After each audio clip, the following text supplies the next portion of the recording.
Bonsoir chers amis. Le thème de notre conférence de carême ce soir est « Visage juif et chrétien du serviteur souffrant » par Bruno Charmet. Avant de lui passer la parole, je voudrais vous le présenter.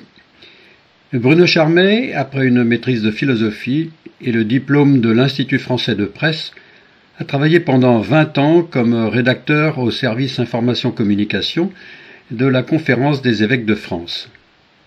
Il fut directeur du SIDIC pendant 4 ans et de l'Amitié judéo-chrétienne de France pendant 20 ans. Il est actuellement membre du service national de l'Église catholique pour les relations avec le judaïsme. J'ajoute que Bruno Charmet et sa femme Bernadette sont de fidèles pratiquants attachés à notre chère paroisse de Verneuil-Vernouillet. Je crois, Bruno Charmet, que, avant de commenter ce passage du serviteur souffrant, vous tenez à nous dire dans quel esprit et quelle orientation vous envisagiez cette lecture. Bruno Charmet, c'est à vous. Merci. Eh bien, oui, nos frères juifs sont partenaires d'une alliance éternelle, et à partir de là, donc, il est important de revenir au nouveau regard qu'en donne le Concile Vatican II, je rappelle les dates, 1962-1965, et notamment la déclaration Nostra Aetate en son chapitre 4, intitulé La religion juive. Je ne lirai que le premier chapitre, que les 3 premières lignes plus exactement, mais qui sont une introduction à cette nouvelle perception de l'Église catholique à l'égard de nos frères juifs. Scrutant le mystère de l'Église, le Saint Concile rappelle le lien qui relie spirituellement le peuple du Nouveau Testament à la lignée d'Abraham. Alors, à partir d'une telle affirmation, à l'inverse des descriptions à l'égard des autres religions qui sont données dans cette déclaration, puisque cette déclaration de Vatican II concerne l'ensemble des grandes religions, monothéistes et non d'ailleurs.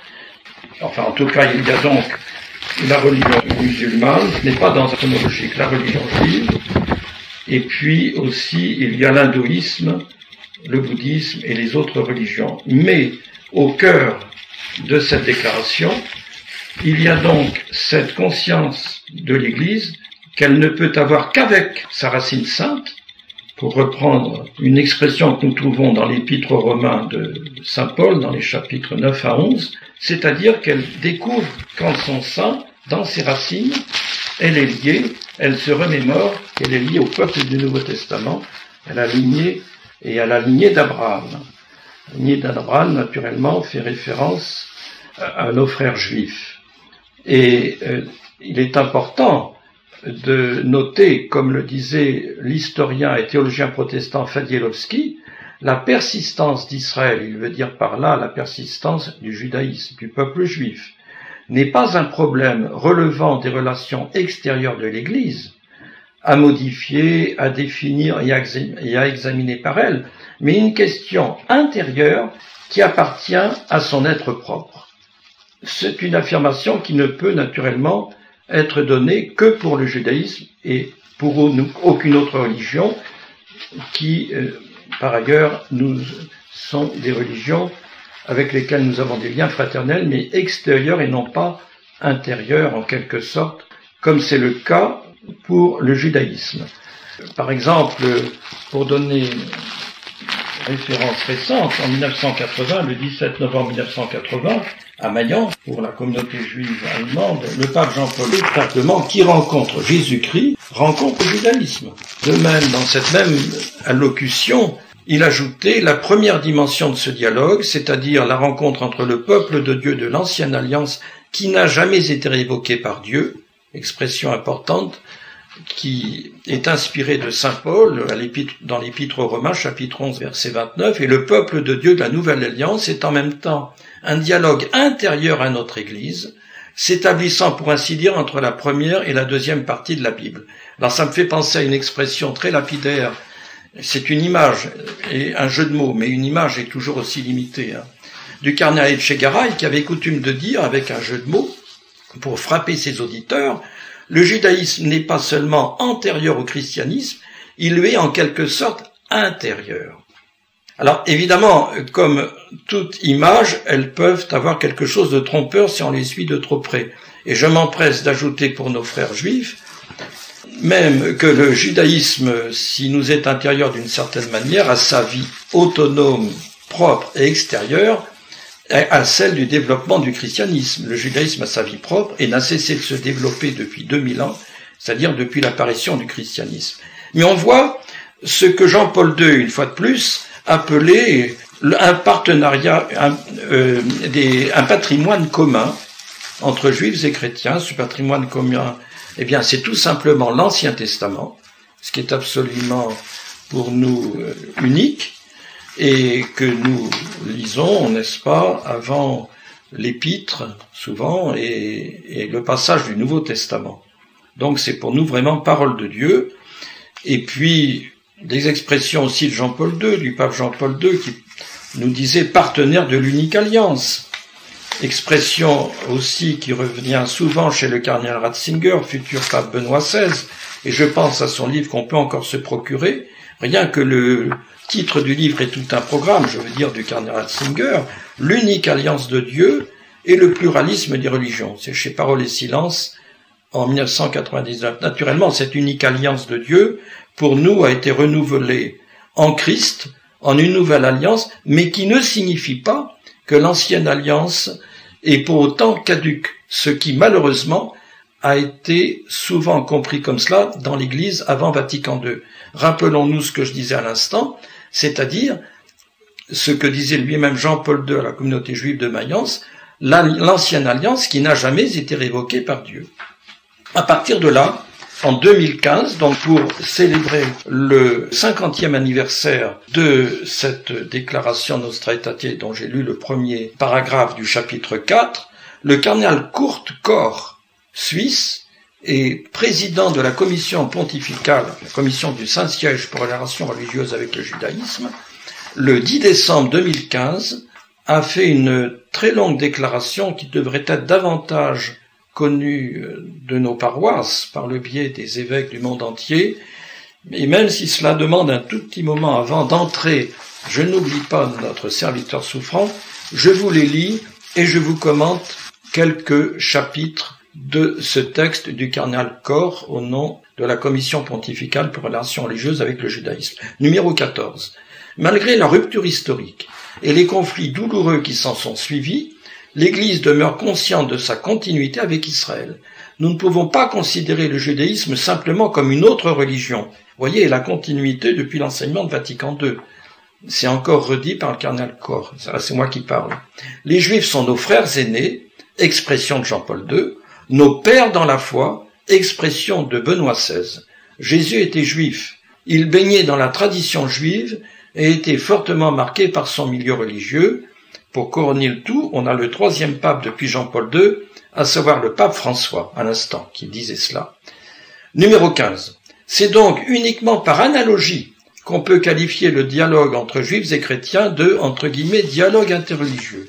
Autrement dit, de dialogue entre deux religions différentes et intrinsèquement séparées, comme dans le cas de deux religions fondamentalement différentes, qui se seraient développées indépendamment l'une de l'autre, sans influence réciproque.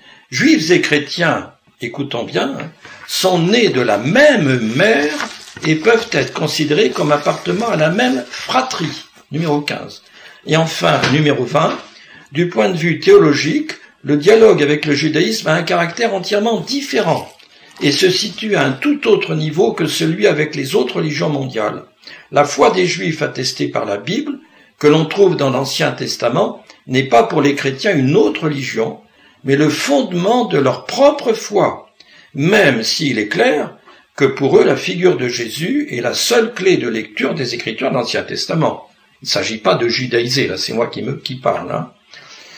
La pierre d'angle de la foi chrétienne est Jésus, confère les Actes des Apôtres, chapitre 4, verset 11, confère aussi la première lettre de Saint Pierre, chapitre 2, versets 4 à 8. Le dialogue avec le judaïsme occupe donc une place à part pour les chrétiens.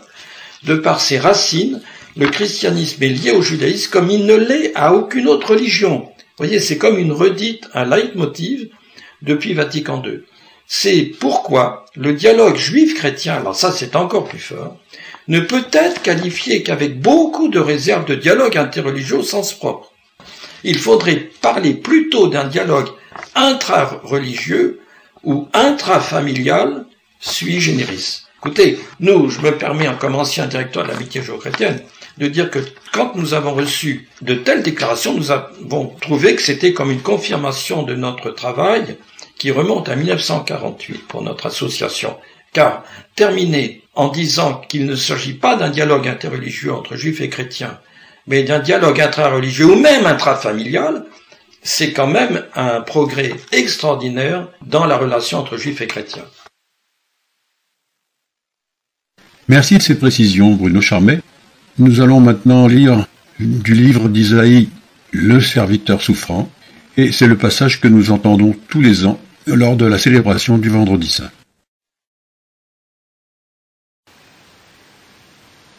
Lecture du livre du prophète Isaïe, du chapitre 52, verset 13, au chapitre 53, verset 12. Mon serviteur réussira, dit le Seigneur. Il montera, il s'élèvera, il sera exalté. La multitude avait été consternée en le voyant, car il était si défiguré qu'il ne ressemblait plus à un homme. Il n'avait plus l'apparence d'un fils d'homme. Il étonnera de même une multitude de nations. Devant lui, les rois resteront bouche bée, car ils verront ce que jamais on ne leur avait dit. Ils découvriront ce dont ils n'avaient jamais entendu parler. Qui aurait cru ce que nous avons entendu? Le bras puissant du Seigneur, à qui s'est-il révélé? Devant lui, le serviteur a poussé comme une plante chétive, une racine dans une terre aride. Il était sans apparence ni beauté qui attire nos regards, son aspect n'avait rien pour nous plaire. Méprisé, abandonné des hommes, homme de douleur, familier de la souffrance, il était pareil à celui devant qui on se voile la face. Et nous l'avons méprisé, compté pour rien. En fait, c'étaient nos souffrances qu'il portait, nos douleurs dont il était chargé. Et nous pensions qu'il était frappé, meurtri par Dieu, humilié. Or, c'est à cause de nos révoltes qu'il a été transpercé, à cause de nos fautes qu'il a été broyé. Le châtiment qui nous donne la paix a pesé sur lui. Par ses blessures, nous sommes guéris. Nous étions tous errants comme des brebis, chacun suivait son propre chemin. Mais le Seigneur a fait retomber sur lui nos fautes, à nous tous. Maltraité, il s'humilie, il n'ouvre pas la bouche. Comme un agneau conduit à l'abattoir, comme une brebis muette devant les tondeurs, il n'ouvre pas la bouche. Arrêté, puis jugé, il a été supprimé. Qui donc s'est inquiété de son sort? Il a été retranché de la terre des vivants, frappé à mort pour les révoltes de son peuple. On a placé sa tombe avec les méchants, son tombeau avec les riches. Et pourtant, il n'avait pas commis de violence, on ne trouvait pas de tromperie dans sa bouche. Broyé par la souffrance, il a plu au Seigneur. S'il remet sa vie en sacrifice de réparation, il verra une descendance, il prolongera ses jours. Par lui, ce qui plaît au Seigneur réussira. Par suite de ses tourments, il verra la lumière. La reconnaissance le comblera. Le juste, mon serviteur, justifiera les multitudes, il se chargera de leurs fautes. C'est pourquoi, parmi les grands, je lui donnerai sa part, avec les puissants, il partagera le butin, car il s'est dépouillé lui-même jusqu'à la mort, et il a été compté avec les pécheurs, alors qu'il portait le péché des multitudes, et qu'il intercédait pour les pécheurs.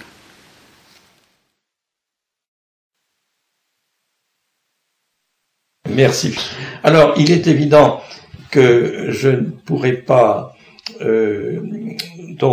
résumer même les 66 chapitres, c'est un des plus longs livres de la Bible, l'Ancien Testament, mais je me suis dit quand même qu'il n'est pas possible de se centrer très précisément sur le 4e chant du serviteur, comme on dit, il y a 4 chants, j'en parlerai tout à l'heure, sans quand même donner une vue d'ensemble, rassurez-vous, qui ne va pas être longue. Alors, donc, on considère aujourd'hui la lecture historico-critique 3 parties dans les 66 chapitres du livre d'Isaïe. Pour, grosso modo, du chapitre 1 au chapitre 39, Ensuite, les chapitres qui nous importent ici, enfin, je ne parlerai pas de tous ces chapitres. La deuxième partie sont les chapitres 40 à 54, avec en son cœur, donc, particulièrement les 4 chants du serviteur, de Isaïe 42 à Isaïe 52, et le 4e chant du serviteur, effectivement, que nous lisons le vendredi saint, nous catholiques, très précisément Isaïe 52, verset 13, à Isaïe 53, verset 12. Donc ça, c'est la deuxième partie, qui va du chapitre, je répète, 40 à 54, et enfin, la troisième partie, en gros, qui va d'Isaïe 55, chapitre 55, jusqu'à la fin, chapitre 66.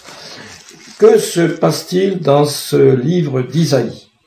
Alors, en gros, si vous voulez, dans les chapitres 1 à 39, c'est une dénonciation des péchés d'Israël. On est dans une période très très ancienne, en gros, entre 781 et 687 avant Jésus-Christ. Ce premier Isaïe, en quelque sorte, comme font souvent les prophètes, fait la chasse de l'idolâtrie et du peuple d'Israël qui retombe très souvent dans l'idolâtrie. On voit aussi Moïse avec le veau d'or et combien est Jérémie par ailleurs, etc. Là donc c'est Isaïe qui semonce son peuple au nom de Dieu. Un prophète, c'est un peu comme un porte-parole de Dieu, si l'on peut dire. Et là donc l'Assyrie, Assyrie en un mot, devient menaçante. Donc il y a le royaume du Nord qui est pris par les Assyriens en moins 721, Juda paie tribut en moins 701, et donc la lecture classique, c'est de dire que si il y a une telle animosité des peuples païens autour du peuple de Dieu, c'est que Dieu punit son peuple infidèle à la loi, à la Torah d'une certaine manière, afin de le corriger, de le ramener à lui. Donc ça, voilà, en gros, c'est à peu près ça. Encouragement à faire confiance à Dieu pour sauver le pays des armées assyriennes. Prophétie contre Babylone, les Philistins, Moab, la Syrie, l'Égypte, l'Arabie et Tyr. Alors déjà, ce profil, ça c'est important, je ne parlerai peut-être pas énormément, l'idée que le Dieu d'Israël n'est pas seulement un Dieu tribal, mais un Dieu universel pour toute la terre. Et ça, pour nous chrétiens, c'est une avancée qu'on trouve dans le livre d'Isaïe, un peu plus dans les chapitres un peu plus après, mais qui se trouve déjà dans les chapitres 24-27. Alors il y a déjà donc pointe déjà les prophéties de consolation et de réprimande. Et puis il y a une partie historique sur le siège de Jérusalem par Sennachérib, mais en gros, bon, Jérusalem, malgré le fait d'être assiégé, n'est pas encore pris par les païens. En revanche, à partir donc du chapitre 40 jusqu'à 54, donc on est dans la deuxième partie, celle dont je vais parler, du moins d'une certaine partie de cette deuxième partie. Donc c'est la déportation des Juifs à Babylone. Alors là, on est à partir des années 587 avant Jésus-Christ et la déportation des Juifs en Babylonie par Nabuchodonosor. Donc Babylone, nouvelle figure dictatoriale, a donc remplacé l'Assyrie, dont je parlais tout à l'heure. Mais cette fois-ci, à l'inverse des Assyriens, les Babyloniens ont carrément pris d'assaut Jérusalem et ont déporté ses habitants. Bon, je ne peux pas en dire beaucoup plus, mais donc, si vous voulez, le 4e chant du serviteur est donc prononcé en exil par un prophète de l'exil, le second Isaïe, qu'on appelle aussi le Deutéro-Isaïe, le premier on l'appelle le Proto-Isaïe. Et donc, le Deutéro-Isaïe, médite sur cette figure de douleur. On va déjà pointer cette mystérieuse figure du serviteur souffrant dans la déportation des Juifs en Babylonie. Et puis alors, je termine pour me remettre au serviteur souffrant. À la troisième partie du livre d'Isaïe, les chapitres 55-66 dont je parlais tout à l'heure, avec effectivement le retour d'exil à partir de 537 avant Jésus-Christ par Cyrus le Grand. Et c'est intéressant, je pense que les chrétiens n'ont pas forcément conscience. Cyrus a même été appelé par la tradition juive comme un messie, figurez-vous. Alors qu'on a toujours eu l'idée, ce qui est aussi vrai, que le peuple juif attend toujours son messie. Mais il y a un peu comme des attentes pré-messianiques, Et c'est là où on touche un peu la différence de perception que nous avons, nous chrétiens, par rapport au Messie.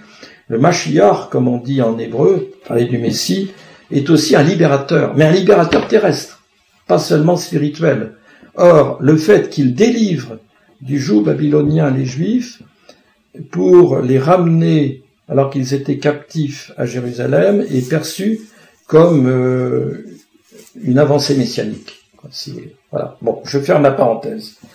Et puis donc, on a de très très beaux chapitres donc sur Jérusalem qui est magnifié et Sion naturellement, la terre de Sion, Israël.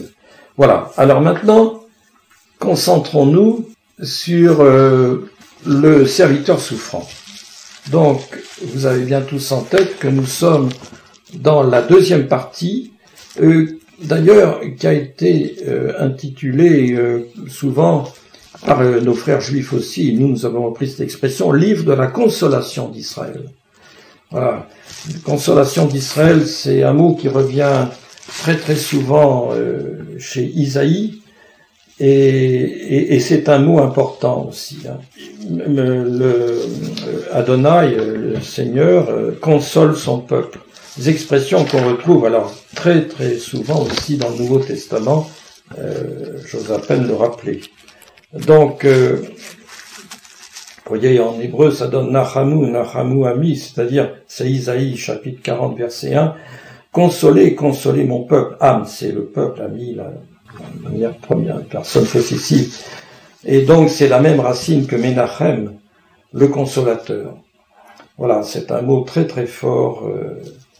Donc, je pense par exemple au fait aussi que le Messie dans le judaïsme est considéré comme le consolateur par excellence, Menachem.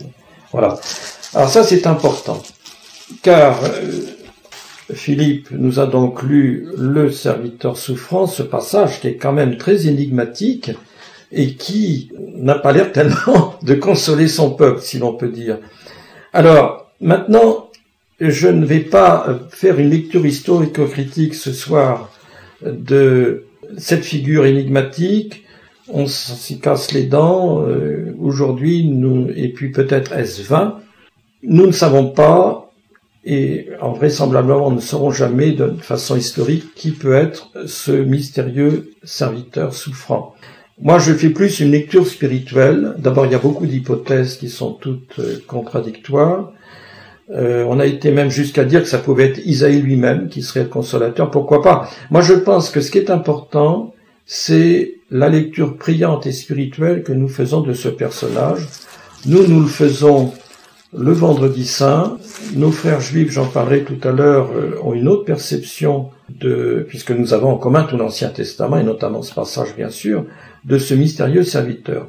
Pour nous, et j'entre directement dans l'identité de ce personnage, c'est le Christ. C'est le Christ, et c'est attesté dans les évangiles eux-mêmes. Et je vais vous donner des exemples très parlants de l'identification immédiate faite notamment dans les évangiles, puis ensuite je vous donnerai un exemple, un récit dans les Actes des Apôtres, de cette lecture immédiatement christologique du serviteur souffrant d'Isaïe. D'abord, je vais lire un seul verset, le verset 29 du premier chapitre de l'Évangile selon saint Jean. Vous avez sans doute en tête qu'il est dit « Voici l'agneau de Dieu qui enlève le péché du monde ». Ça, c'est donc le premier chapitre, verset 29 de l'Évangile selon saint Jean. Alors, ce qui est intéressant de voir, c'est de travailler à partir du grec, puisque, comme nous savons tous, nous avons le Nouveau Testament entièrement en grec. Alors, je m'appuie sur un certain nombre d'exégètes, naturellement, ce n'est pas moi qui ai trouvé ça. Donc, le mot pour désigner l'agneau, dans cet évangile de Jean, le mot grec, c'est o amnos. Donc, il est intéressant de voir que, en araméen, ce mot se dit talia, et il désigne à la fois l'agneau et le serviteur.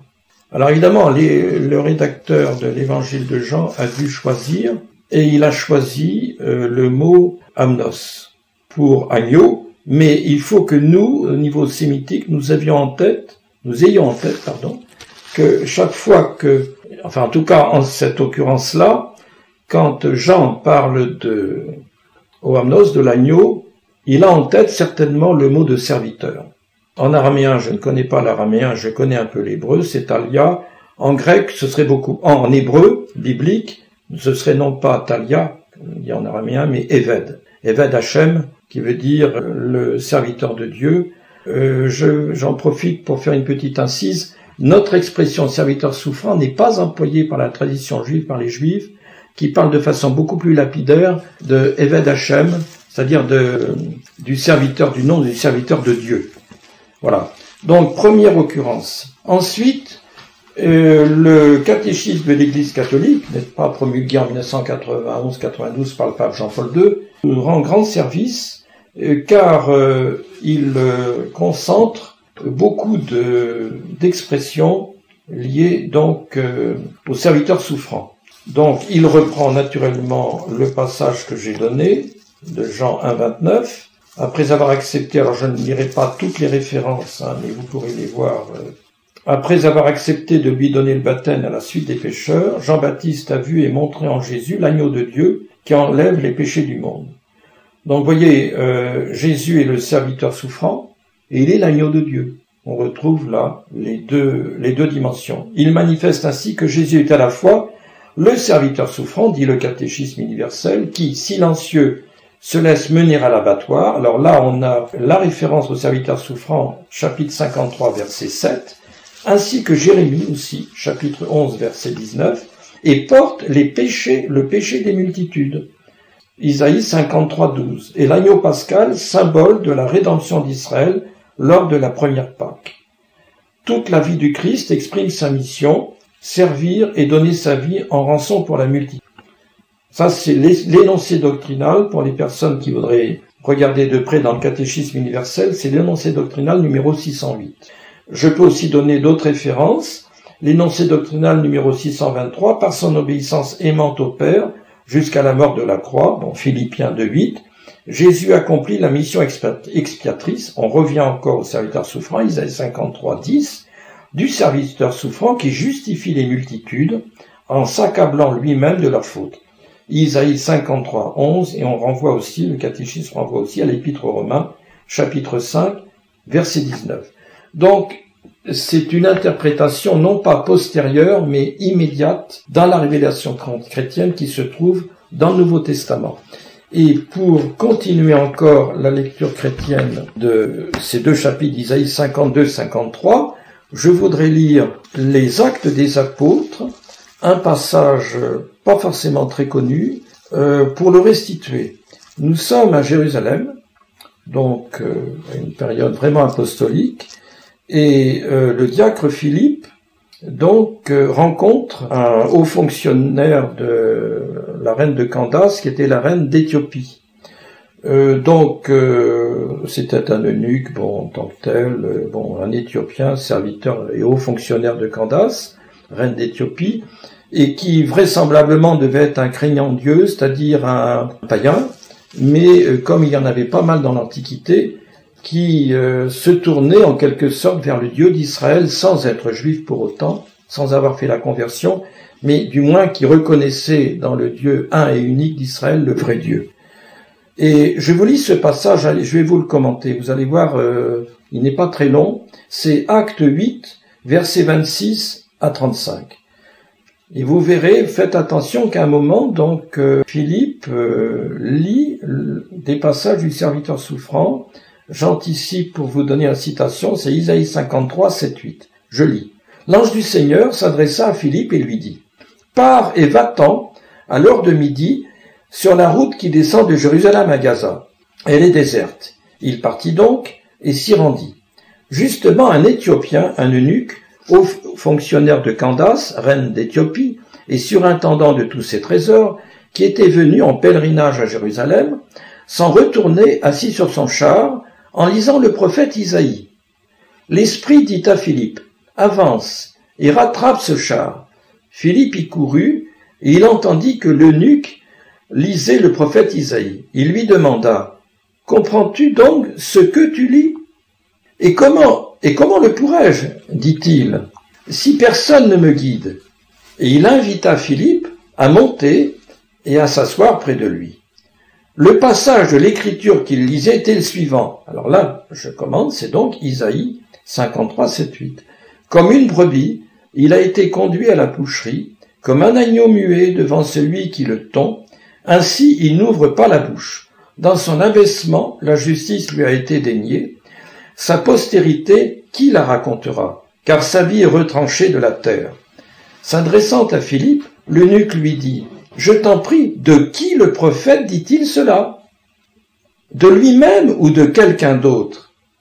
Philippe prit alors la parole et, partant de ce texte de l'Écriture, lui annonça la bonne nouvelle de Jésus. Voilà, moi je crois qu'à la limite, ça dispense de tout commentaire tellement ce passage est carrément catéchétique. On voit très bien comment, petit à petit, un des premiers disciples de Jésus fait prendre conscience à ce païen que ce passage du serviteur souffrant, c'est directement le Christ qui en est la brebis, comme il est dit, conduit à la boucherie. Voilà.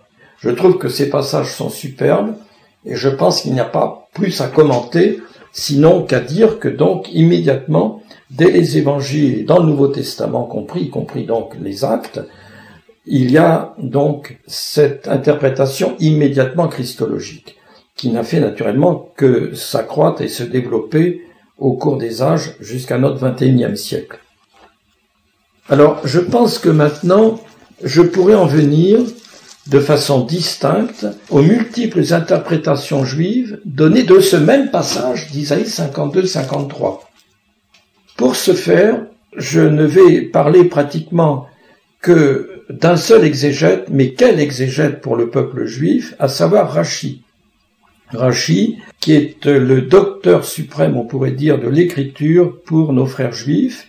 Il est donc né à Troyes en Champagne en 1040 et il est mort toujours à Troyes en Champagne en 1105.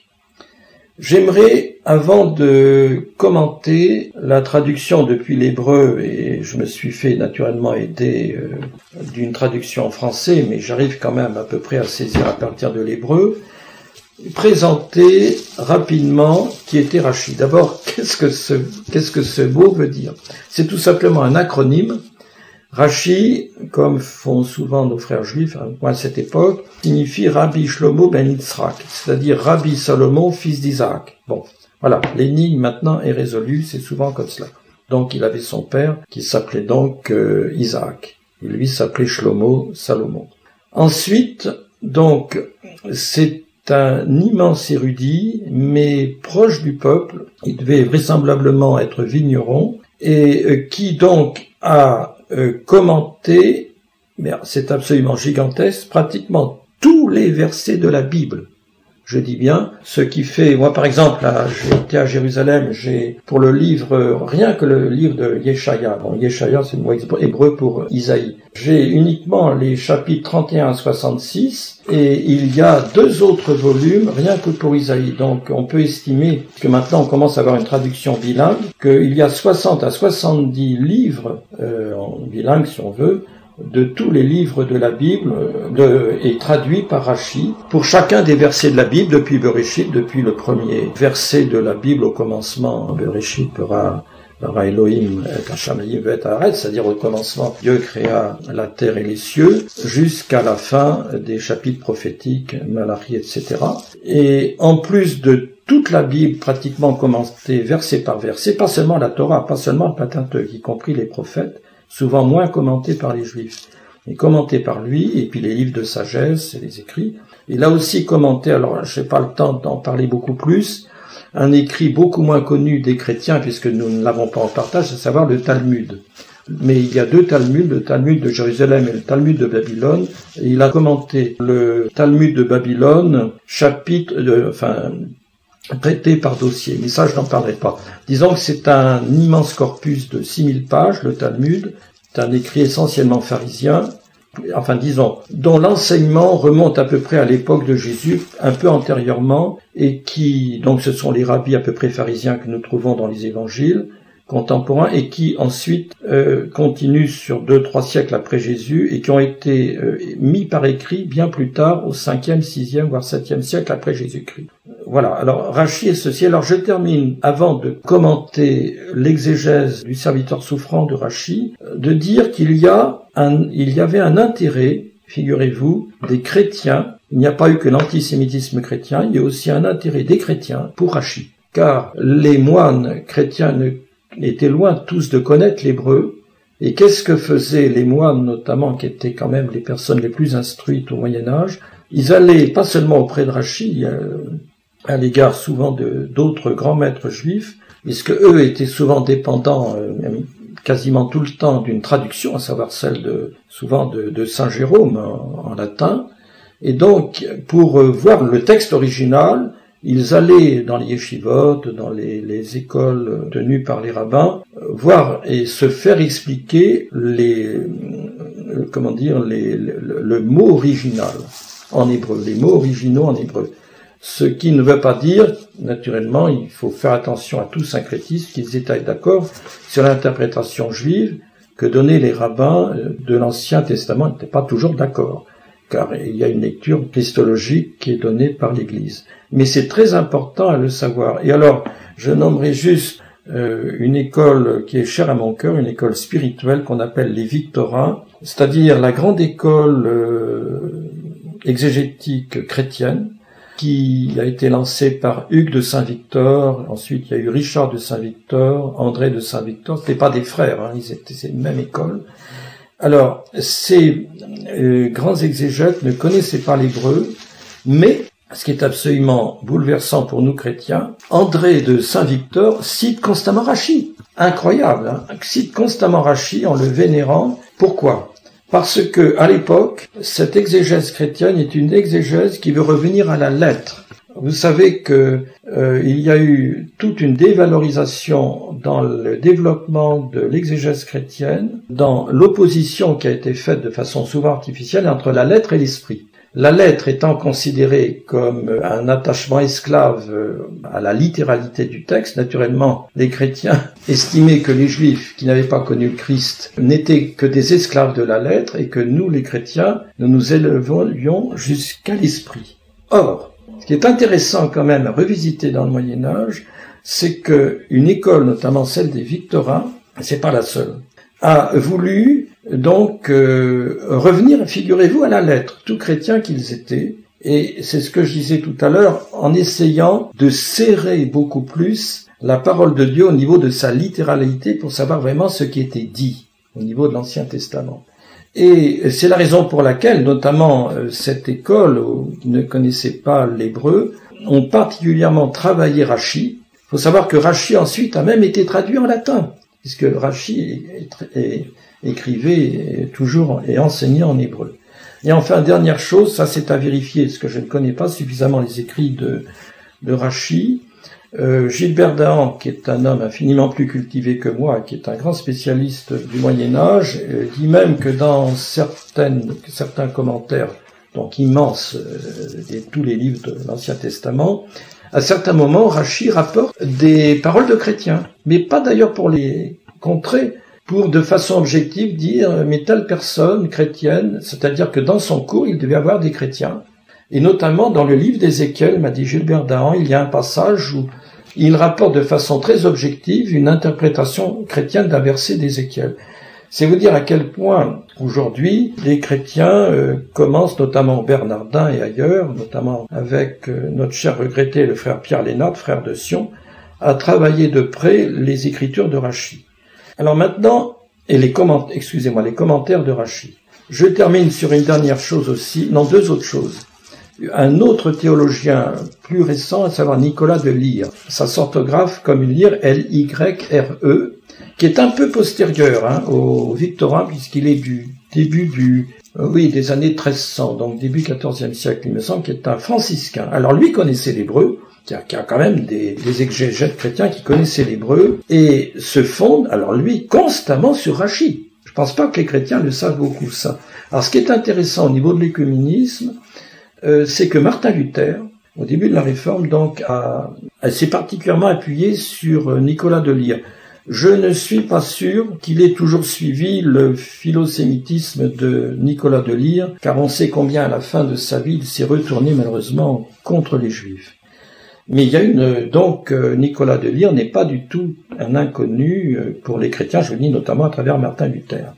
Et enfin, dernière chose, pour faire comprendre aux chrétiens l'importance de Rachi dans la tradition juive, dans chaque Bible juive bien constituée, au cœur, en dehors, disons, mais pas vraiment à la périphérie du texte biblique, de façon obligatoire se trouve le commentaire de Rachi. Donc on n'a pas conscience, nous chrétiens, quand on a la Bible de Jérusalem, c'est vous dire l'importance presque, un peu on dirait comme pour nous des pères de l'Église vis-à-vis des évangiles, si vous voulez. Par exemple, nos frères chrétiens orthodoxes sont très attachés, plus que nous, aux pères de l'Église, et c'est un peu une image que je pourrais donner. Ce Rachi, c'est un peu ce que sont les pères de l'Église pour nous dans notre tradition chrétienne. Rachi pour les Juifs. J'en viens maintenant donc au commentaire de Rachi de quelques passages des versets du serviteur souffrant. Voilà, alors vous verrez, le commentaire de Rachi est très lapidaire, ce ne sera pas très long, mais il est absolument lumineux. Il faut avoir en tête, j'introduis pour l'intelligence quand même de ces phrases lapidaires. D'abord une chose, on sait que le commentaire de Rachi a été écrit à la fin de sa vie, dans les années 1096, rappelez-vous les dates, né en 1040, mort en 1105, et de façon tragique, c'est le début de la première croisade, 1096. Or, Rachi a été donc en Rhénanie, et il avait été à Worms et à Mayence, et il avait suivi dans les yeshivot, les grandes écoles talmudiques, les enseignements de maîtres. Or, il a su, tout en composant, en arrivant au livre d'Isaïe, que ces communautés avaient été massacrées par les croisés, en allant donc vers la Terre Sainte, et que beaucoup de Juifs donc avaient été massacrés. Ce qui est important dans le commentaire qu'il donne de ces passages, puisque j'ai oublié de le dire et je le dis dès maintenant, l'interprétation principale donnée du serviteur souffrant, rappelez-vous, pour nous chrétiens, c'est le Christ, pour la communauté juive, c'est tout simplement l'ensemble du peuple juif qui est le peuple souffrant, le peuple martyr. Donc c'est une interprétation collective. Il y a eu d'autres types d'interprétations dans l'histoire juive, mais je ne vais pas vous les donner. Donc c'est important. Rappelez-vous donc que Rachi, dans le serviteur souffrant, a l'idée de son propre peuple juif qui souffre, et notamment par les croisés. Mais vous allez voir comment il retourne l'interprétation. Donc, il commente par exemple le verset 5 du chapitre 53 d'Isaïe.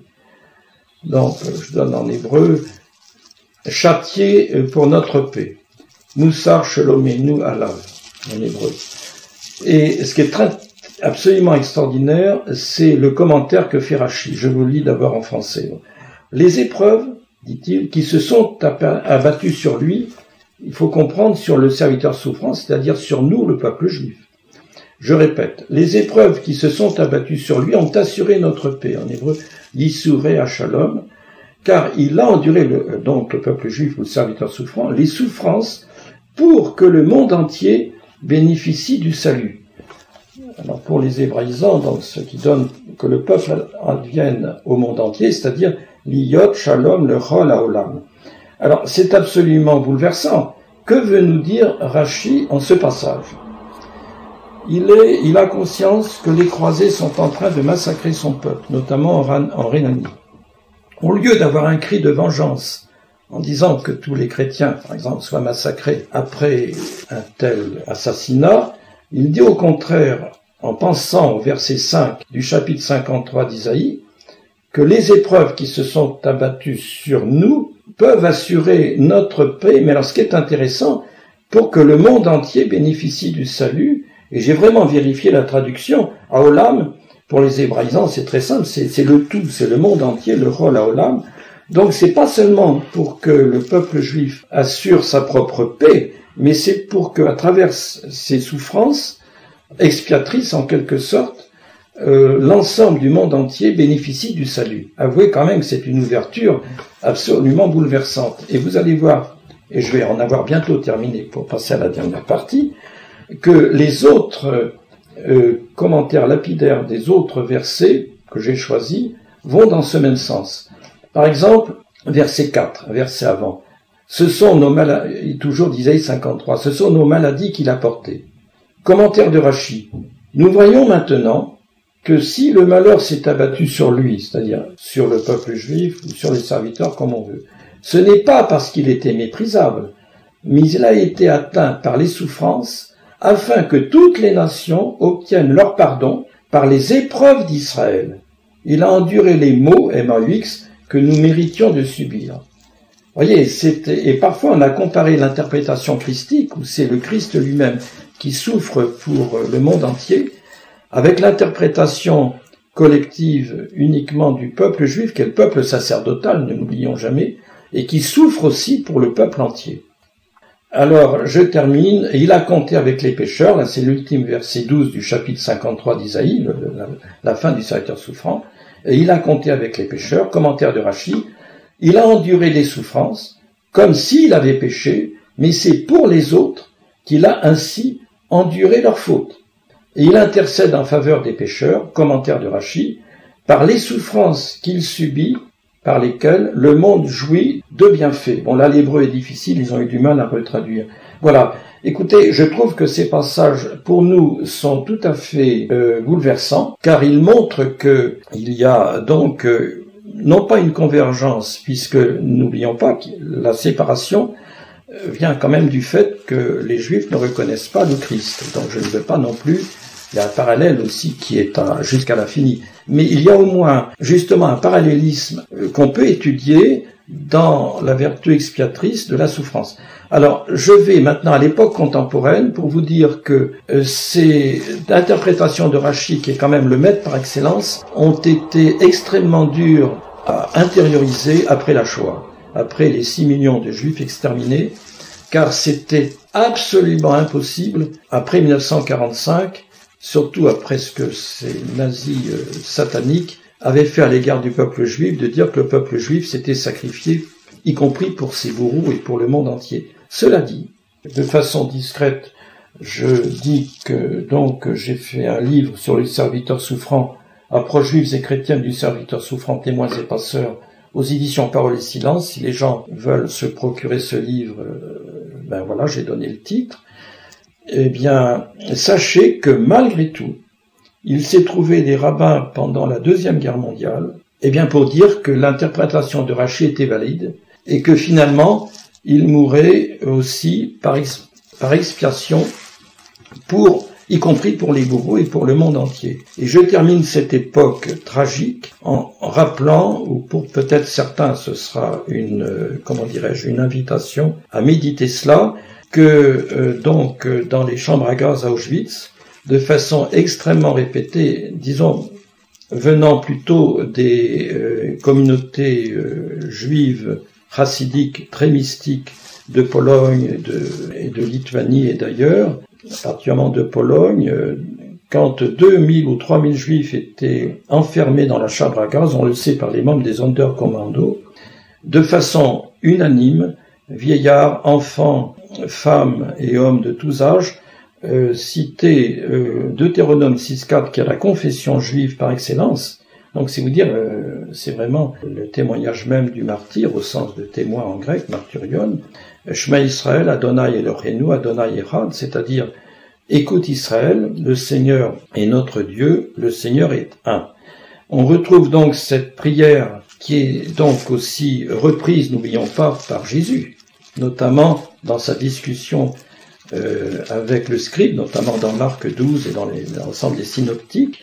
Mais cette prière qu'a fait sienne Jésus était prononcée donc de façon extrêmement bouleversante, comme un témoignage de foi suprême par le peuple juif. On n'est pas loin non plus de l'exégèse de Rachi. Cela dit, dans mon livre, j'explique aussi qu'il y a eu des rejets très violents de rabbins après la Deuxième Guerre mondiale, je ne voudrais pas non plus dire, donc je répète, qui n'ont plus voulu de cette interprétation sacrificielle.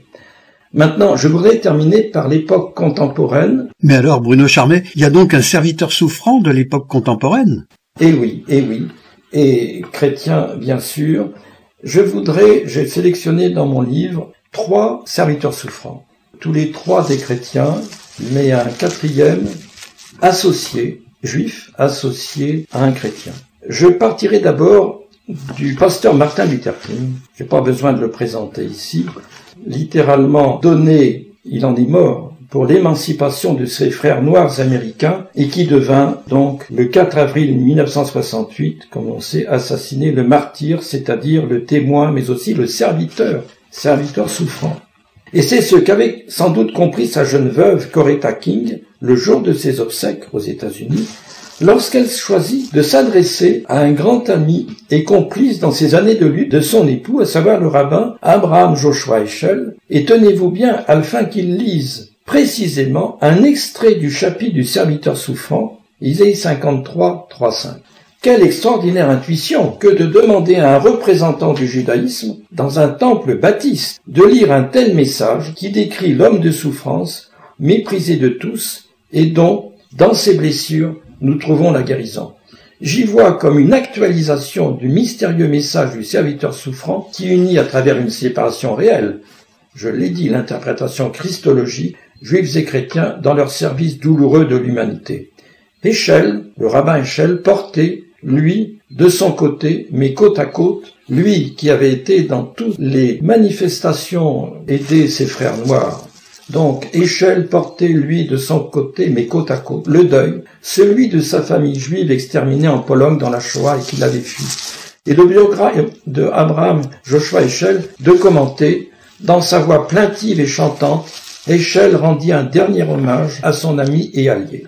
Deuxième personnage souffrant, le pasteur luthérien Dietrich Bonhoeffer. Alors là, nous sommes non pas plongés aux États-Unis, non pas en 1968, mais à la fin de la Deuxième Guerre mondiale. Ce qui est absolument terrible, c'est que ce pasteur de l'Église confessante, très grand résistant, qui avait donc n'avait pas voulu relier l'Église nazifiée et ralliée au Troisième Reich, mais qui avait donc fondé l'Église confessante, a été pendu, tenez-vous bien, très tardivement par la volonté expresse de Hitler, le dimanche 8 avril 1945, vous vous rendez compte, avec d'autres compagnons de misère, et lors de son dernier culte, devant ses camarades d'infortune, la plupart catholiques, il lut les textes bibliques prévus pour le dimanche qui se trouvait être celui que l'on appelait à l'époque le dimanche de Quasimodo, c'est-à-dire le dimanche suivant celui de Pâques.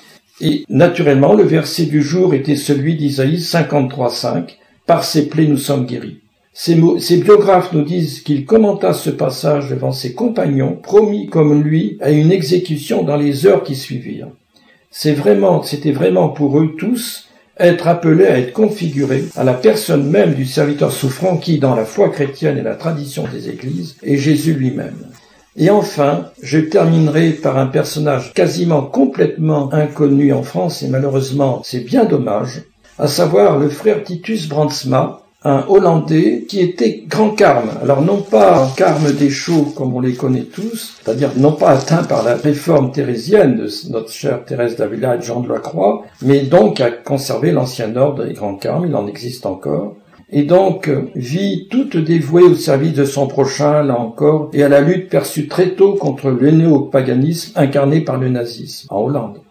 On retrouve chez lui cette même prise de conscience aiguë de l'absolue incompatibilité entre nazisme et christianisme, et en tant que porte-parole de l'archevêché d'Utrecht, il s'opposa fermement à la persécution des Juifs.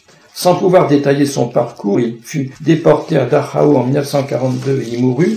Il est essentiel de lire au plus près ses derniers écrits, d'écouter ses méditations si fortes, écrites en détention sur son amitié avec le Christ, comme il dit, et ici encore de noter son désir de conformer sa personne à celle même de son maître par les souffrances qui lui sont infligées. C'est une fois de plus la figure du serviteur souffrant qui anime ce prêtre, et sa prière devant un portrait du Christ traduit fortement cette imitation. Écoutons des extraits de cette prière qui illustrent si bien la vocation du juste souffrant dans un langage sobre et humble. Je cite le frère Titus Brandsma. « Ô Jésus, quand je te regarde, mon amour pour toi est renouvelé et me dit que ton cœur m'aime et que tu es mon bien-aimé.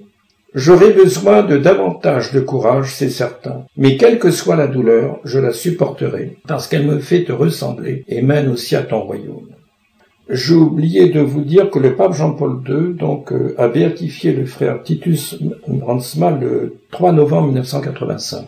Je continue. Ce qui est justement remarquable dans les écrits de Titus Brandsma, c'est cette confiance absolue en l'amour rédempteur enraciné dans le Christ ressuscité.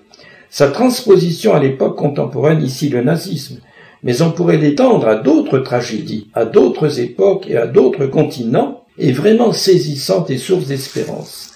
Et je terminerai par une belle citation, là encore, sur l'humanisme du christianisme, je dirais, et l'humanité du Christ. Je cite, « Nous vivons dans un monde où l'amour lui-même est condamné. On l'appelle, alors il reprend les slogans nazis, on l'appelle l'amour, faiblesse, chose à dépasser. Certains disent, l'amour n'a pas d'importance. Il faut plutôt développer ses forces, que chacun devienne aussi fort qu'il le peut, et que le faible périsse. Ils disent encore que la religion chrétienne, avec ses sermons sur l'amour, c'est du passé, et qu'il faut la remplacer par l'antique force germanique. C'est ainsi. Ils viennent à vous avec ces doctrines. Ils trouvent même des gens qui les adoptent volontiers. L'amour est inconnu. L'amour n'est pas aimé, disait en son temps saint François d'Assise. Et quelques siècles plus tard à Florence, sainte Madeleine Pazzi sonnait les cloches du monastère de son Carmel pour que le monde sache combien l'amour est beau. Moi aussi, je voudrais sonner les cloches pour dire au monde comme il est beau d'aimer. Le néopaganisme peut répudier l'amour. L'histoire nous enseigne que, malgré tout, nous serons vainqueurs de ce néopaganisme par l'amour. Nous n'abandonnerons pas l'amour. L'amour nous regagnera les cœurs de ces païens. La nature est plus forte que la philosophie, qu'une philosophie condamne et rejette l'amour et l'appelle faiblesse. Le témoignage vivant d'amour renouvellera toujours sa puissance pour conquérir et captiver les cœurs des hommes. Voilà, j'ai donc terminé ce qui n'est pas tellement une conférence de carême peut-être, mais un témoignage de ma propre foi, de catholique, de chrétien, engagé depuis des décennies dans le dialogue judéo-chrétien, et je dirais que c'est le cœur de ma foi. Après ces témoignages, eh bien, nous voyons qu'il y a donc une longue histoire de la figure du serviteur souffrant, et qu'il y a des événements, je dirais, qui sont marqués d'une pierre blanche, qui nous font signe, l'espace d'un instant, de l'extraordinaire présence du message du serviteur souffrant.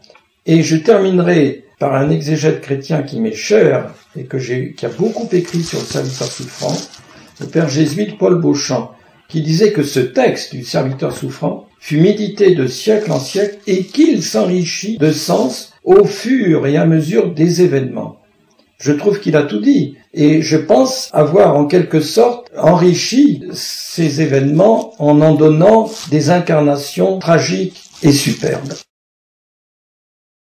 Eh bien, je crois que nous pouvons remercier vivement Bruno Charmet de nous avoir fait partager sa grande culture et nous avoir ainsi donné quelques pistes pour mieux appréhender la figure du serviteur souffrant.